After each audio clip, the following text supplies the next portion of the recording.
Good morning. আগের দিনে আমরা কি শিখেছিলাম? 100-র কাছাকাছি কোনো সংখ্যার বর্গ করার পদ্ধতি। আর আজকে আমরা কি শিখব?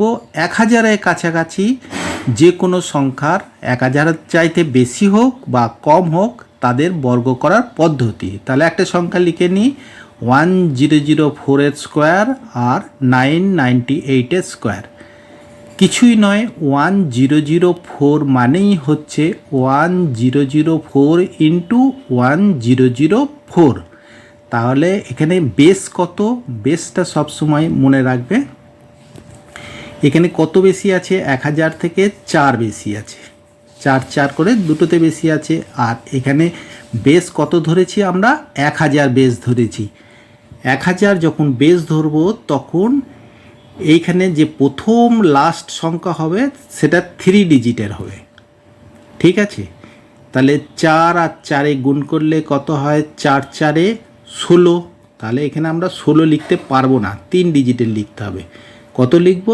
0 বসিয়ে দেবো, একটা 016। তারপর যা নর্মাল আছে সেরকমই কোনাকুনি যোগ হয়ে যাবে, 1008। তাহলে এটা বর্গ বেরিয়ে গেল। 1004-এর স্কোয়ার 1008,016 আর 998, এটাও ঠিক সেম। বেস যা ধরবো সেখানে লাস্ট সংখ্যা কিন্তু আমরা সবসময় 3 ডিজিটে লিখতে হবে। এখানে বেস ধরেছি 1000, তাহলে 998 কত কম আছে? এখানে 2 কম আছে। তাহলে 2 আর 2-এ গুণ করলে কত হবে? 4। শুধু তো 4 লিখতে পারি না, তাহলে আমরা এখানে লিখব 004, 3 ডিজিটের লিখব। আর তারপরে নর্মাল যা কোনাকুনি বিয়োগ আছে বিয়োগ করে দেবো। 998 থেকে 2 বাদ দিলে 996, তাহলে হয়ে গেল 996004। এরকম আরেকটা অঙ্ক তোমাদের দেখাই, তাহলে আরও পরিষ্কার হয়ে যাবে। 1011 তার স্কোয়ার, তার মানে স্কোয়ার, তার মানে কি 1011 গুণিত 1।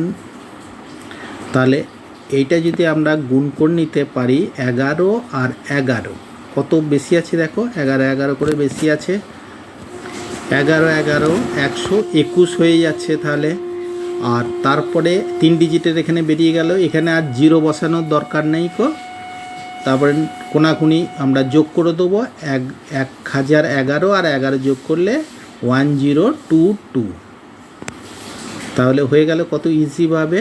এবার দুটো হোমওয়ার্ক দিই, সেই হোমওয়ার্ক দুটো এখানে লিখে দিচ্ছি। 997 স্কোয়ার একটা বার করবে, আর একটা বার করবে 1012-এর স্কোয়ার।